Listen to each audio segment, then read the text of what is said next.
નમસ્કાર, CB24 news સાથે હું રેશમા આપનું સ્વાગત કરું છું. યુકે અને ભારત સરકારની સંધિ મુજબ જેલ ટ્રાન્સફરિંગનો પહેલો કિસ્સો સામે આવ્યો છે.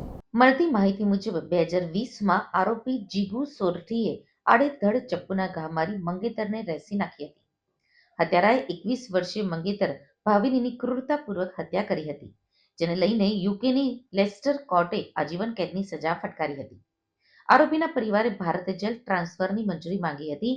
4 વર્ષ બ્રિટનની જેલમાં સજા ભોગવ્યા બાદ સુરત જેલ લવાયો છે.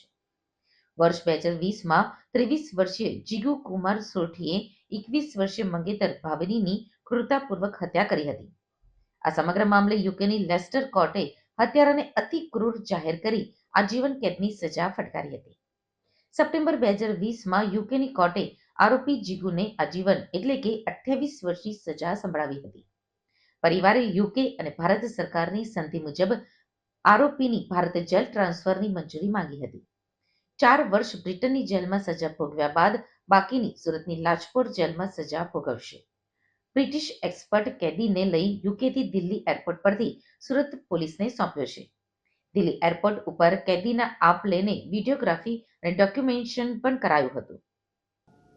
ઉમરગાંવના જો તલગાંવ એરિયા છે ત્યાંના એક રહેવાસી છે જીગુ કુમાર સોરઠી, જે યુકેમાં એક મર્ડર કેસમાં જો કન્વિક્ટ થયેલા છે અને અમુક વર્ષો ત્યાં એના સજા કાપીને જો આપણા ભારત સરકાર અને યુકે ગવર્મેન્ટ સાથેના ટ્રાન્સફર ઓફ સેન્ટેન્સ પર્સનના જો એક એગ્રીમેન્ટ છે એના હિસાબથી બીજા જેટલા બી સમયના સજાના બાકી છે એના સજાના સમય અહીંયા લાજપુર સેન્ટ્રલ જેલમાં ગાળવા માટે જો અમારી ટીમ ભારત સરકારના ગૃહ મંત્રાલયના હુકમથી જો બ્રિટિશ ઓથોરિટીઝ એના આપણા કબજો સોંપેલ જોઈએ અને ગઈકાલે જો એસીપી હેડક્વાર્ટર મિસ્ટર રાણા અને એની પૂરી ટીમ એના કબજા લઈને ગઈકાલે લાજપુર જેલ સુરત ખાતે જો એના ત્યાં જો સોંપેલ જોઈએ અને બાકીની જો સજાઓ છે એના અહીંયા એના વ્યતીત કરવાના રહેશે.